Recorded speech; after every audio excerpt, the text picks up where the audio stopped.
করবেন না, বরং মুক্তাদি হবেন। দরজা খুলে দাও, নামাজ শেষে দরজা খুলে দেওয়া হবে। দাজ্জালকে খুঁজতে খুঁজতে খুঁজতে এই প্যালেস্টাইন, এই জেরুজালেমের বাবে লুদ নামক জায়গায় তিনি পৌঁছাবেন। সেখানে দেখবেন মাসিহুদ দাজ্জাল আছে। দাজ্জাল তাকে দেখার সাথে সাথেই লবণের মতো গলতে শুরু করবে। সেখানে তিনি তাকে হত্যা করবেন। তারপরে সেখান থেকে তিনি ইসলামী খেলাফা রিস্টোর করবেন। উর্বর হবে মাটি, সবুজ শ্যামল, বৃষ্টিপাত বেশি হবে, এগুলো হতে থাকবে। এর মাঝখানে আবার ইয়াজুজ মাজুজ বের হবে। ইয়াজুজ মাজুজ বের হওয়ার পরে পৃথিবী ম্যাসাকার করবে।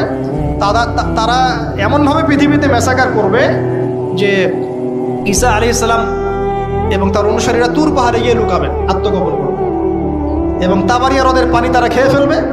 পরের দল এসে বলবে কোনো এক সময় মনে হয় এখানে পানি ছিল, মানে পানি সব খেয়ে সাবার করে ফেলবে।